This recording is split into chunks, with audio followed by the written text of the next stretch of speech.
Dr. Becky Schulthies is an associate professor in linguistic and cultural anthropology here right with us at Brigham Young University.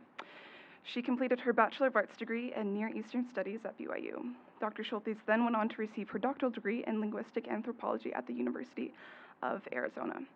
Dr. Schulthies has many publications, including her book published in 2021 titled Channeling Moroccanness, Language and the Media of Sociality. As a part of her work as an anthropologist, Dr. Schulthies models a field school where she pairs BYU and US college students with Moroccan students in a large research project. Dr. Schulthies recently returned to BYU from Rutgers University, and we are honored to have her here with us back at BYU and also in this colloquium today, as well as several of her students. They are presenting on the moral economy of the button, women's labor as a window into religion, family, and nation. Please join me in welcoming our speaker.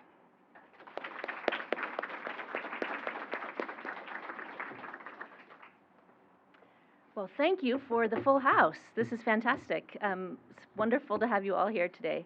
And I'm only going to take a few minutes to kind of start us off because what I'm really showcasing today is the generativity of collaborative work. And so this project is still in process.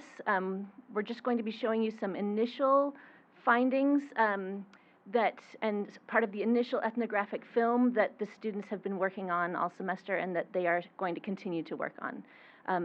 So this emerges out of the ethnographic field school that I have been doing in Morocco for several years with the University of Sidi Mohammed bin Abdullah in Fez, Morocco, and in collaboration with the Sefru Association of Multidisciplinary Arts, who have also been working with for a while.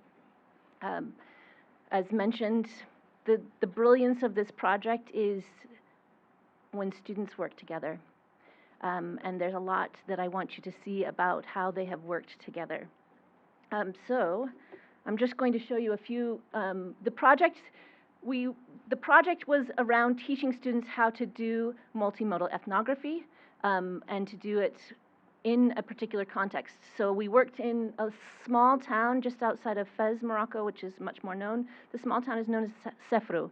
But in anthropology, really important because it's where Clifford Geertz, one of the most important anthropologists of the 20th century, did some really important fieldwork. Our project is not related to Geertz, but it's still important. This is what Sefru looks like. You can see an image of the city overall. But we didn't just work in Sefru, we worked in the province of Sefru because a lot of the button making occurs out in the villages, as you'll see in just a minute. And as I mentioned, we were training students how to do ethnographic film, and the collaborations are just fantastic. You can ask the students about it at the end in the Q&A. As you can see, we did some community service work as well, but a lot of what we did was just getting to know local artisans and understanding their take on why it is that buttons are so important for Moroccan life. Now, what are buttons? Well, here's a actual set of examples of the buttons that are made, but we'll talk about this. I'll talk about it briefly. Buttons have been a part in, they're crocheted buttons that are put on national dress. There's on kaftans, if you've heard of kaftans, or jalebas. They're put on sometimes on pajamas if people want to have a particularly festive occasion. These are from the National Museum of Adornment. So the buttons have been around for a very long time. Come and ask us about the history of them at some point, but that's not what we're going to be studying or sharing with you today. The life cycle of the button starts with thread. Most of the thread is, we may talk about it, but I don't think we're going to actually discuss it today. It comes from China, but historically it was made from silk off of mulberry trees.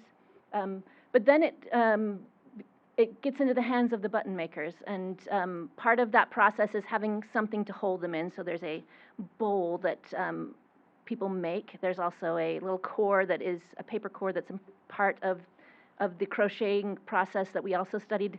We're not going to talk about that in today's presentation. Students also had to learn how to make buttons, by the way. And then there are brokers who both provide the thread to the button makers and then buy back the buttons on demand. And they sell them, they both buy, we're going to see a clip of a traveling button broker, but they also have a whole street where women will come in and sell, get their thread and buy and sell back to the button brokers. And then those buttons are then put onto, the tailors are a part of this process where they sew the buttons into clothing.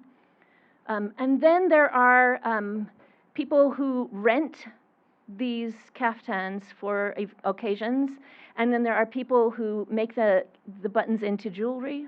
Buttons are worn in almost every bridal event, right? And any kind of wedding will have a kaftan that has more than one kaftan often that has buttons on them.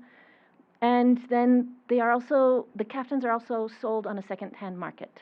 So this is the life cycle of a button.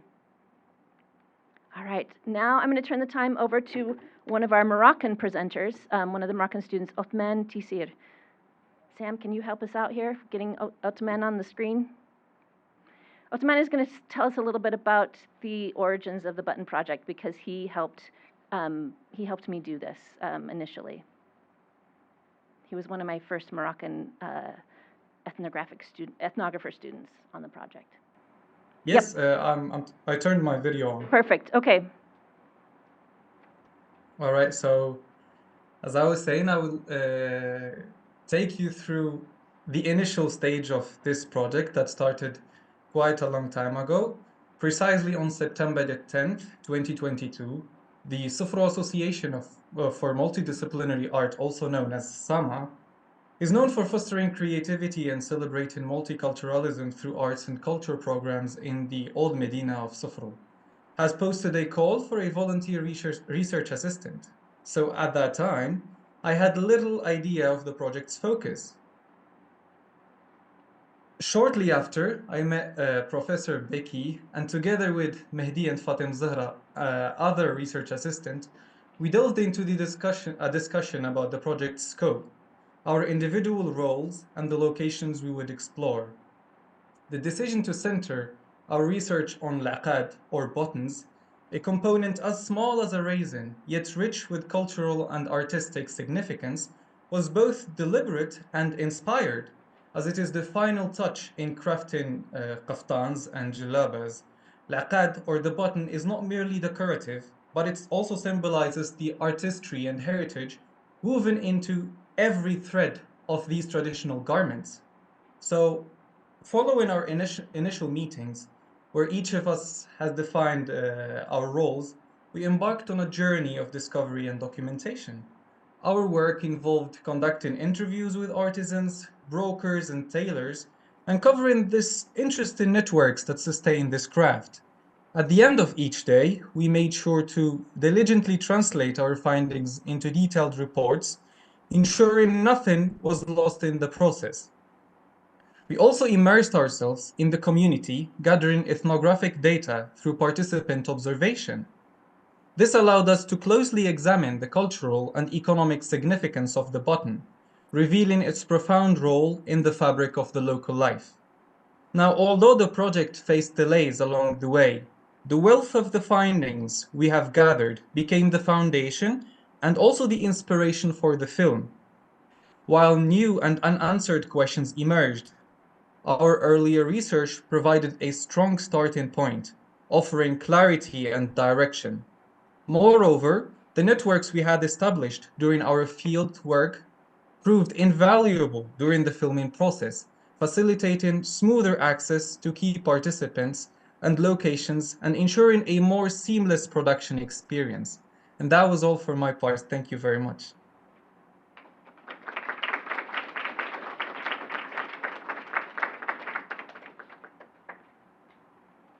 Okay, now we are going to watch a little video clip that is a sequence showing a button maker, so you can see what this is like.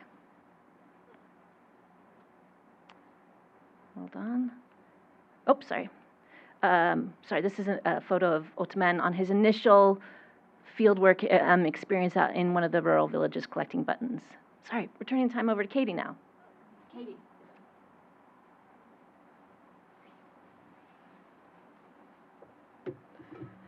Hello. Okay, so in Morocco, I spent the majority of my time working with women specifically who make these buttons, and they requested to have only other women work with them.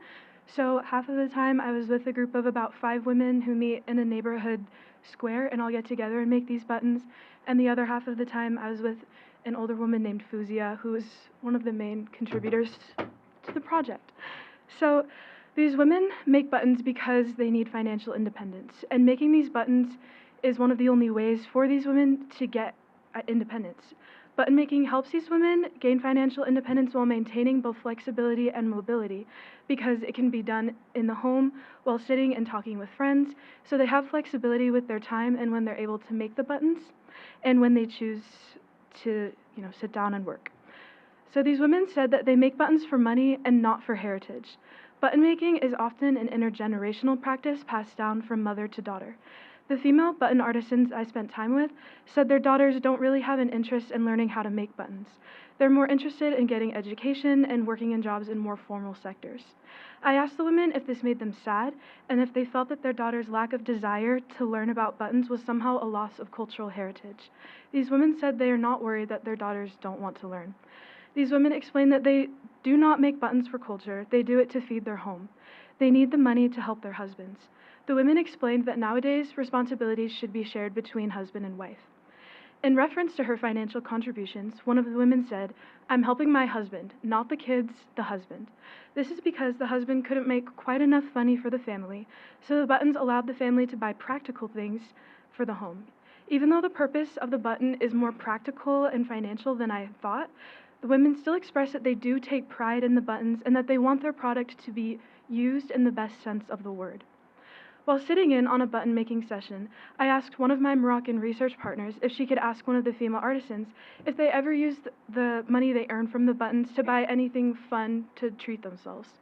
After my research partner asked this question, I heard the women laughing at me for a solid minute. My research partner told me that the women said, "That's my husband's job."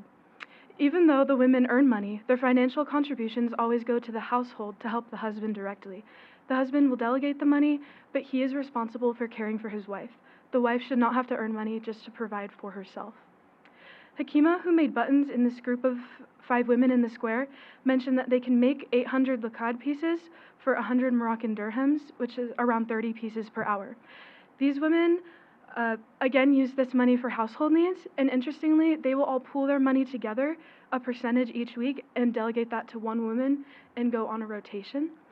And during a different session, Fuzia, the older woman who I worked with, said that she has to make 40 buttons an hour to have a bundle of buttons, which pays 5 dirham. Buttons are always sold in these bundles of 40, never individually. Fuzia said that the masters will often abuse these women workers and sell the buttons for much more than 5 dirham a bundle. I asked Fuzia why she didn't sell these buttons directly to customers, and she said that the women couldn't sell the buttons without the masters. They control the production by the thread for the buttons, and at this point in the conversation, my research partner told me not to pry anymore because it was getting uncomfortable, so I continued asking about logistics. Fuzia can make up to 240 buttons a day, and in reference, kaftans use 120 to 200 buttons to make, and these women said that the buttons are just the icing on the cake for kaftans. So this math adds up to a maximum of around 30 dirham or $3 a day. And now we'll watch a video about some of the button makers we worked with.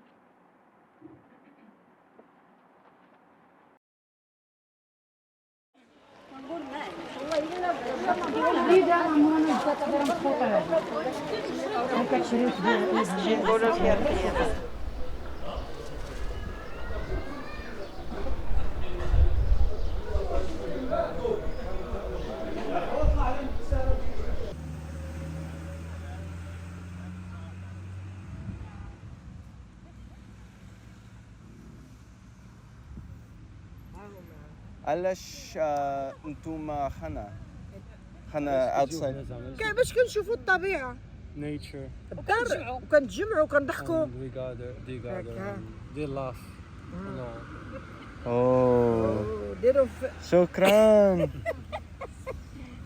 الولد هما جايين من امريكان باش يقراو على هادشي كل كانت امريكان كاع ما يجي خصو يدور معايا ماشي انا كنخدم الفيلم بوحدي ياك تخلصني في هذا الشيء should pay her ولا لا ممكن. ممكن يلا خدم مزيان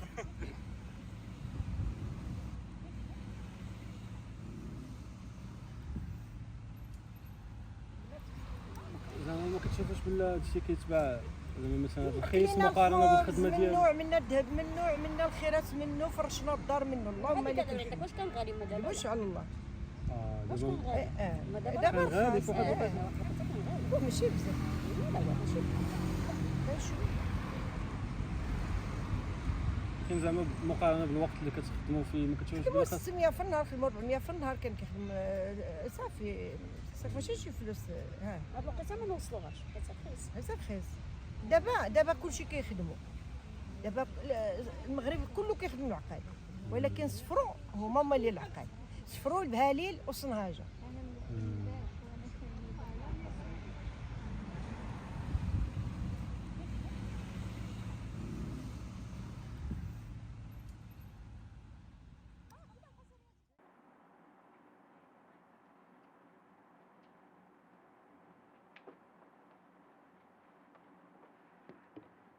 Hi, my name is Alexa. My colleague Yahya unfortunately can't be with us over Zoom today, but he was very saddened, and so a lot of the information I'll be telling you today came from him and our experiences working with artisans together. I'll be talking today about the baraka of button making. And first, let's break down baraka. So, baraka means divine blessings, and it can be associated with both people and world objects. So, a lot of the time with these little buttons, small as a reason, people talked about them carrying blessings and making them carrying blessings and receiving blessings from the act of just crafting something as small but significant as a button. It's said to possess divine blessings, and it can be felt and shared with others. In Morocco, we were told button making contains some baraka. This means that the trade and making of button making allowed women to make some money. It should be realized that the money that they made with baraka, it was very, very little amount, but they felt that with that button making and with the ability to earn a little bit of money, it came with blessings because it was sacred. It's blessed because the craft is made with a pure heart. It's made with love. And baraka in buttons is a balance. It's a mixture of the material and the spiritual. In the act of creating a button, again with a pure heart, it brings in the spirit. A lot of these artisans made these buttons with passion. They made it because they grew up making them, and while they didn't earn enough money to sustain a living, it was very important to them, and that's what brought the blessings. This is also characteristic of the Muslim worldview. One artisan that I worked with said, it's so small and it's only worth 5 dirhams, which again is a very little amount of money. But that 5 is abundant in its own because it's enough for my family to live off of. People tend to belittle lakhad because it's so small, but whole families live off of it. Here, people believe that lakhad contains baraka. Without the intergenerational transmission, lakhad would go extinct. Go to the place mentioned earlier. This is the place that many people make lakhad. There you will find baraka. There you will find blessings. Thank you.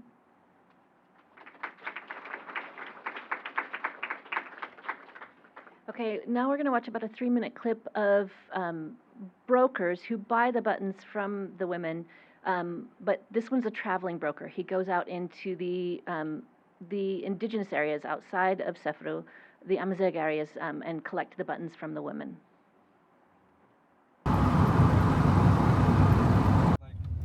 When he will come to the village, they will choose him instead of another broker because he's the one who was paying them extra in the summer.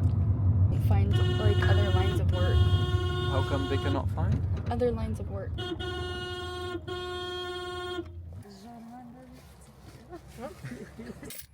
Can you ask her to show me the bowl? Oh, never mind.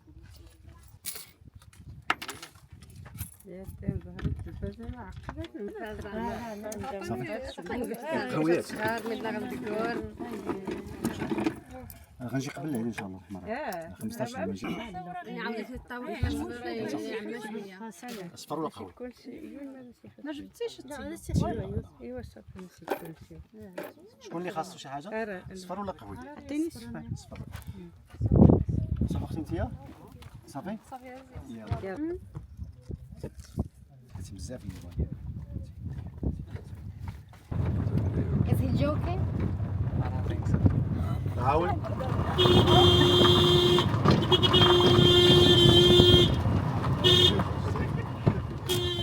بغيتو تهبطوا بغيت غير هي وحده بغينا نسلموا صافي.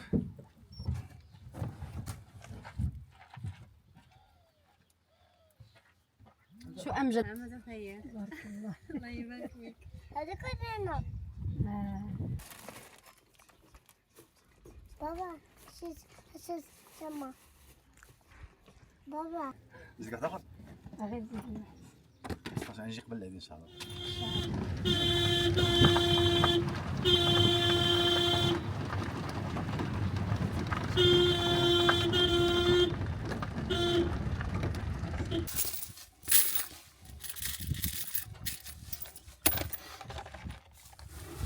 شحال واش خلصتي هذا؟ 90 ريال اليوم 90 ريال اليوم ما كندفع 100 ريال. اليوم اش عطيتيه فوق ب 100. سول مش هذا هو اذا قالوا لنا سير سول نقدر بحال خلصكم. سير سول واش سول مع هذه اللي قالوها لنا. وقالوا هاك كذبوا عليك المهم شغلك هذاك شنو انت جوج 17 ريال سير سول نقدر بحال خلص.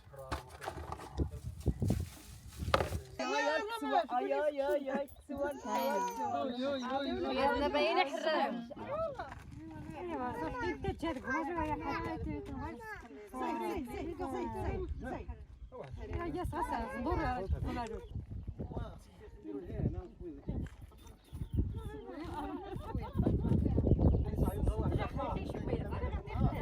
راه فيها خير. دابا جبتي لنا انت نصرانيه سلام. حنا كنعرفوا نهضروا معاها سوا. اصفر ولا قهوي؟ ايوا غير انا عاود هذا نشوفو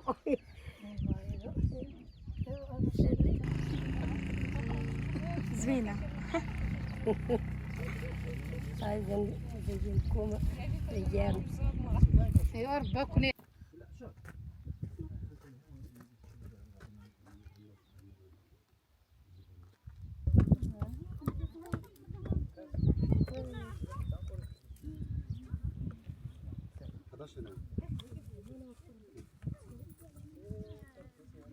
نقول لهم كنسلم 10 ريال المره الجايه. ديريها امين ديريها. هيدا المميزه هيدا يمك.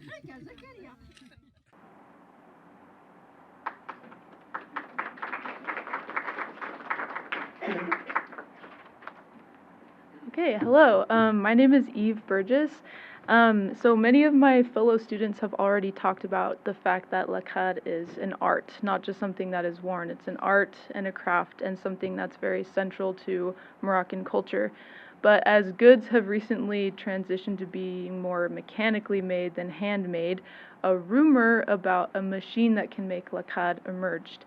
And so a group of students and I went and did a kind of investigation to find out whether or not this machine actually exists. And we had multiple sources. A lot of them were shopkeepers, and in the shops they would tell us, here are our kaftans and the buttons on the kaftans, and they said the machine does exist, and this is how you tell the difference between if it's machine-made or handmade. And so they really, really believed it existed, but we couldn't find anyone who had actually ever seen one of these machines. In addition to the people who believed it existed, we had one interlocutor named Amina, and when we talked with her, we asked if she had ever learned to make lakad. And she said that she had learned it growing up, but the broker that she sold it to eventually stopped buying her lakad because he said, I'm getting them from the machine now. And she stopped making them altogether and switched to basket weaving instead. However, in our investigation, we also ran into a lot of people that said this is such an intricate craft that cannot be replicated by a machine. And we finally found a man who said, I have seen a machine with my own eyes. Come to these factories in Fez and I will show you this machine. So we got in a car, we went to Fez, we went to see if this machine was actually real. And when we got there, he said, oh, there must have been a mistake. This machine makes something that is kind of like a replacement to Lakad, but there is no machine that could ever make Lakad. And so today, we still don't know quite if the machine exists or not. There are still a lot of people who do believe it exists and still a lot of people who don't. But this seems to matter very little because the work that the rumor of the machine is doing is what's important here. That people are changing their business patterns and their interactions with brokers and how they live their lives based on just the rumor of a machine. And even the rumor also seems to enforce the fact that handmade lakad cannot be replicated. And so next we're going to watch a short little clip that demonstrates the rich dichotomy between machine-made crafts and handmade crafts. وهي بغات تعرف فهمتيني شنو كيبان العقاد ديال الماكينه صابون واللي بليد شكون اللي احسن في نظرك؟ الاحسن بالنسبه ليا والاغلبيه الناس راه ديال اليد هو اللي مطلوب بزاف اللي مطلوب حتى هنا في صفرو ماشي غير في صفرو مدينه صفرو معروفه بالعقاد ولكن زعما اللي مطلوب اغلبيه كيطلبوا ديال اليد ماشي ديال ديال الماشين ماشي شي حاجه ديال كتجي متقونه وزوينه. And what is this? Yeah, they're kind of like a replacement to العقد. Yeah, they started to do these as well. دابا في عطل العقيدات ديالها ولا تيدخلوا هاد الطريزات هاد تعطيني نفس ديك بحال مدور بحالها تجي هكا شي ولكن وقيلا كيدير حيت سهله هادي تجي حيت دابا هادو خرجوا ماكينات ديالهم ماشي شي ماكينه تتصوب لك 400 بياسه 500 بياسه في وقت خفيف. These are like machine made. They're like much easier. كانوا تيتخدموا باليد لا تتقبض كيل هاد الطريزه قلت لك فيها نهار تقريبا ديال الخدمه ديالها خصها ترتاح وتركز فيها عاد في الخدمه ديالها. دابا هي كتقول لك بانه واش في نظرك انه في المستقبل هاد لي ماشين ديال اللي كيصاوبوا العقد واش هما اللي زعما غياخذوا بحال غيكتسحوا الساحه؟ لا علاش؟ حيت المهم نشرح لك بطريقه عاديه يعني الحاجه ديال اليد راه كتبقى على طول السنين يعني انا راه من شحال هادي وجدودي وداكشي قالوا لي راه زعما الحاجه ديال اليد راه ماشي بحال ديال لي ماشين يعني الحاجه ديال اليد كتكون متقونه وباينه اما ديال هذا بحال هي كيديروا استنساخ وصافي ماشي وصافي. شوفي هنايا في الاحياء الشعبيه راه الدور على اي دار دقيتي ليها غادي تلقاي كلشي كيخدم العقاد.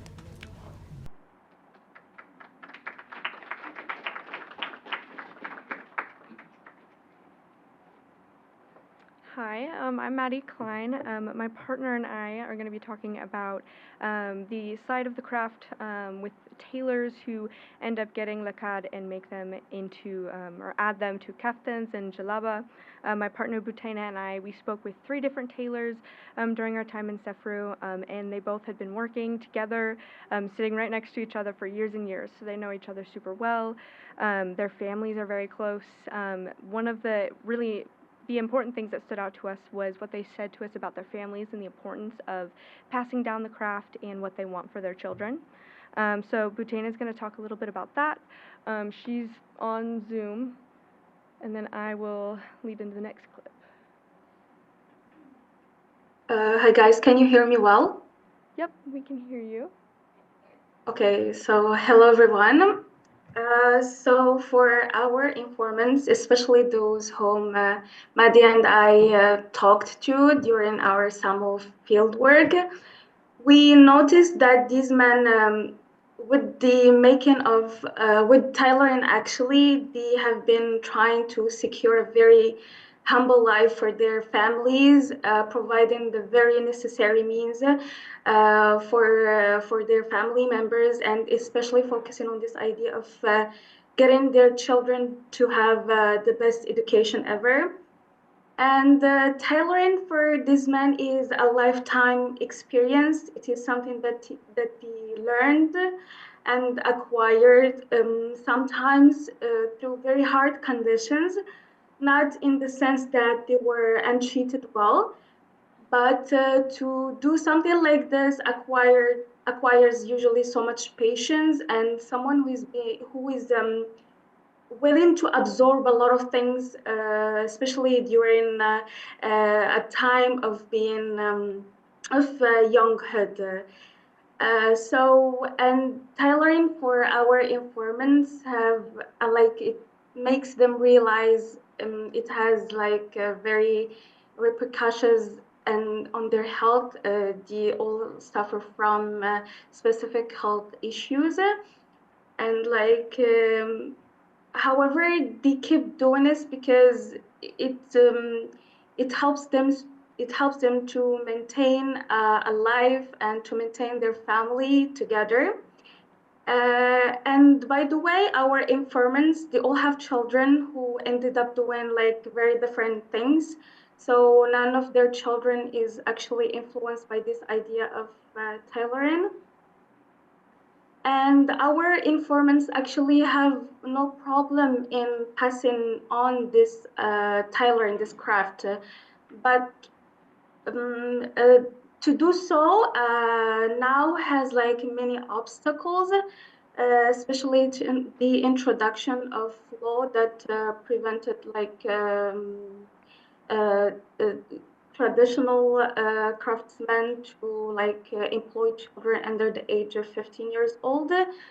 This law was introduced in 2002, and also our informants focused on this idea that in order to do the craft now, the younger generation needs to be like encouraged by having this tailoring to be well institutionalized and well structured.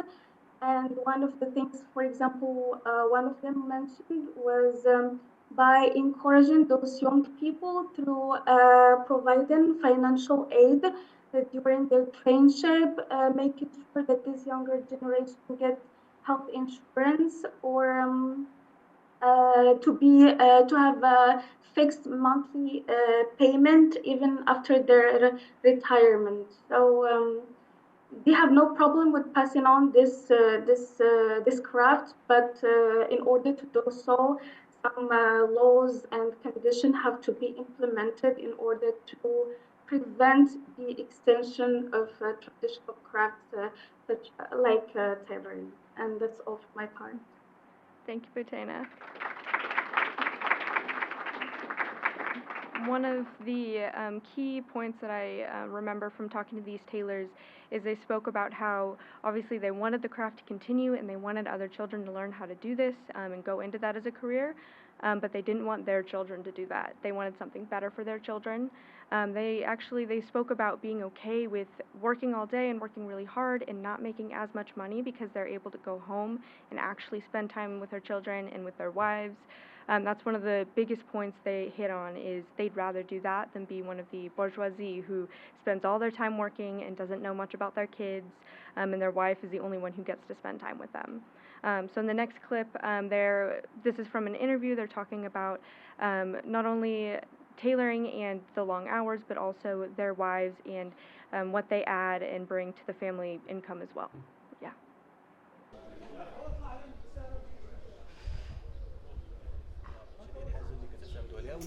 كاينين شي حاجه اخرى باش كتعاونكم باش تشريو لا الماكله ولا كنعتمدوا على الله والولي كتدخل للدار كتعيط يا فتح يا رزاق كتجي كتعتمد على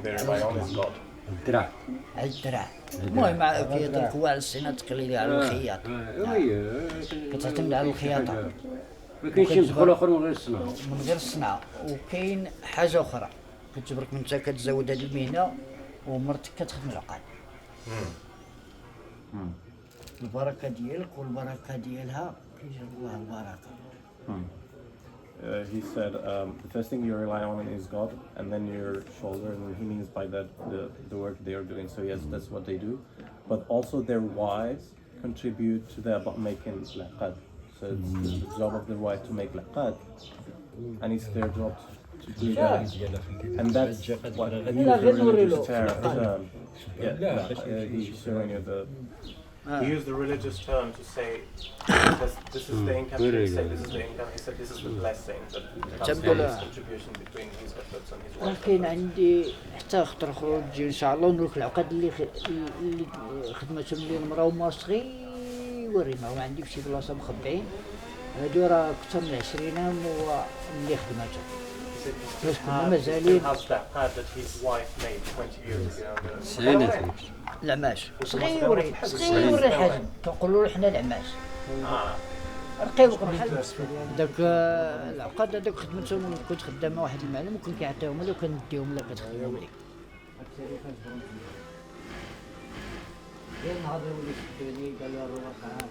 سالت ادخل هناك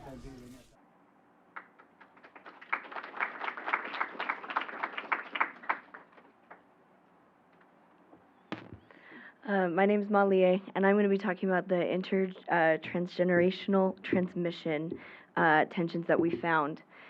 As we were working with these people, we started to ask questions of, where do you see this going? Where do you see Lakhad in the next, 10, 15, 20 years? And we could feel a lot of tension from the younger generation to the older generation and vice versa. We found that the older generation felt like the younger generation didn't care. They didn't want to make money making lakhad because it doesn't make a lot. And they felt that the older generation felt that the younger generation wasn't doing enough to keep this practice going. And they really felt that once they're gone, this practice will be gone as well.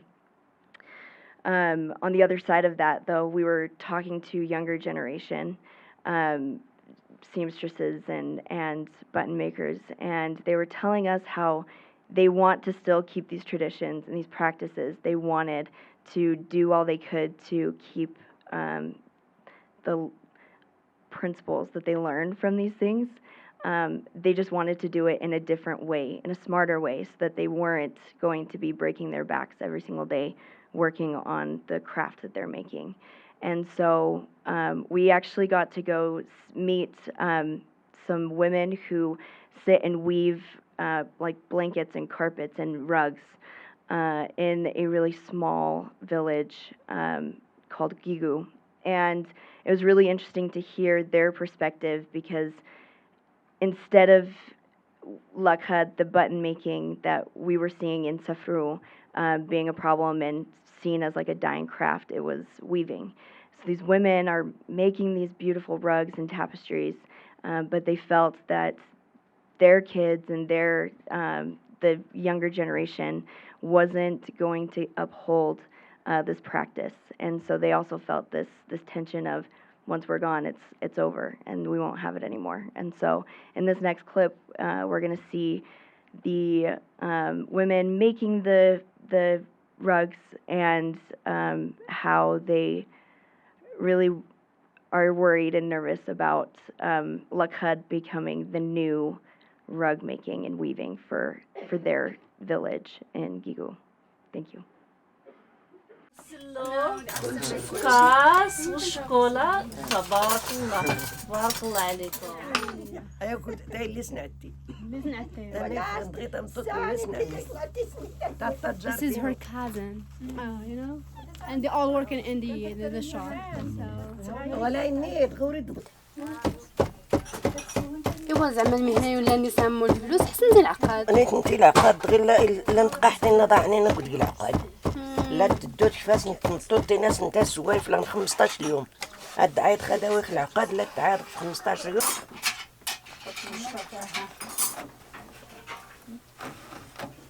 ايش ما يحسي هذا I think it's fine.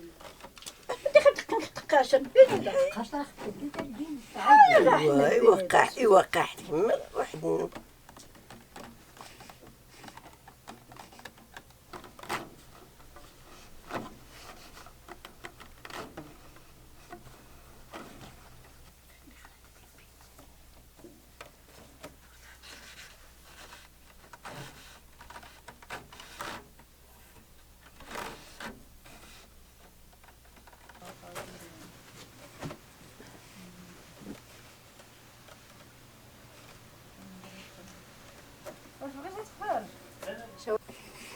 دابا هو توزطا ياك عدي هو توزطا برمسلك عزطا يايو عزطا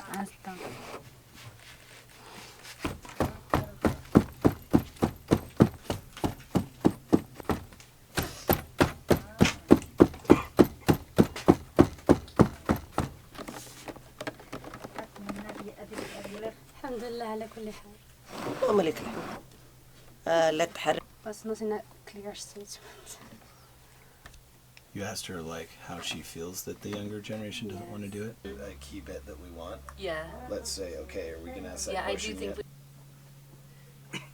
Yeah, the linguistic campus.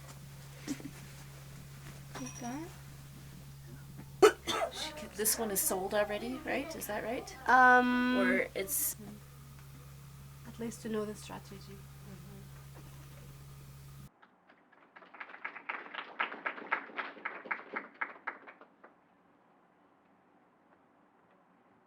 So as you can see, that clip, we still haven't done the translation or the subtitles on that section. But a key point there is that for that particular community, the younger generation is doing lakad because it's a whole lot simpler than weaving.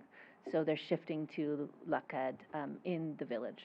We're now going to hear from Othman Al-Haik, who's going to kind of wrap us up on talking about extinction of craft. Do you hear me?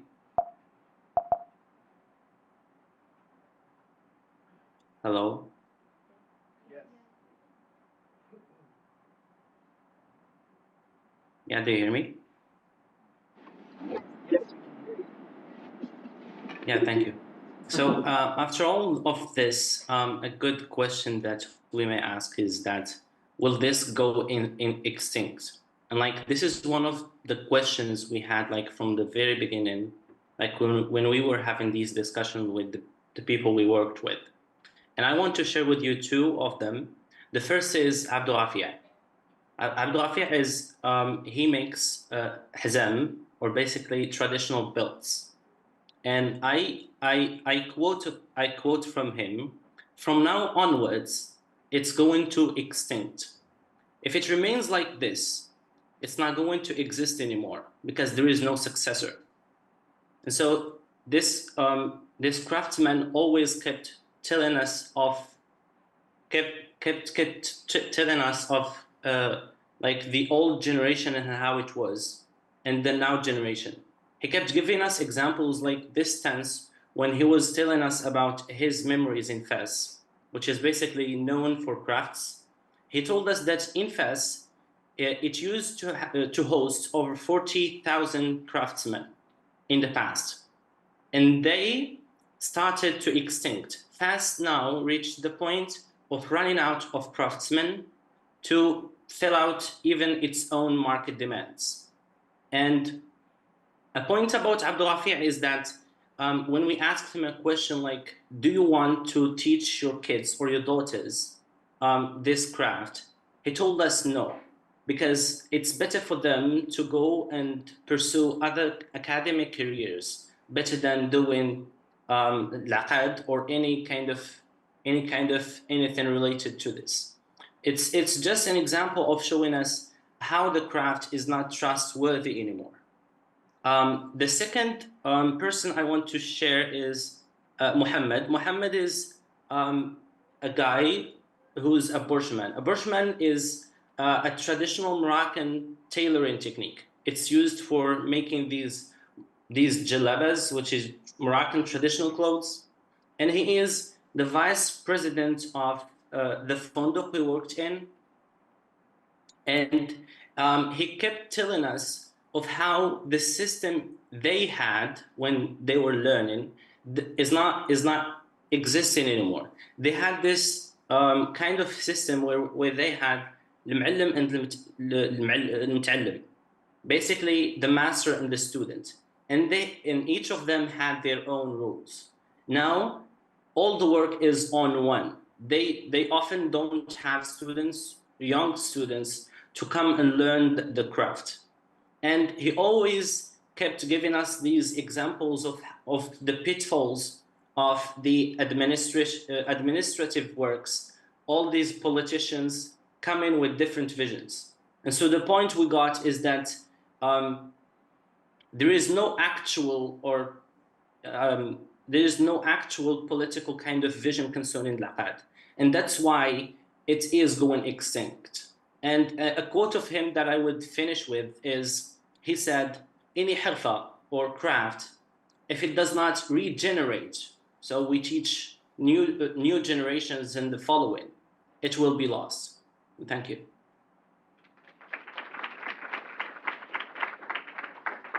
Thank you, Otman. And thank you to all of the student presenters and for all of you for sticking with us through this presentation. It's still a work in progress, as you can see. We're still working through the analysis and the video, but we have learned a lot, and we've been very blessed by the baraka of the button. Thank you.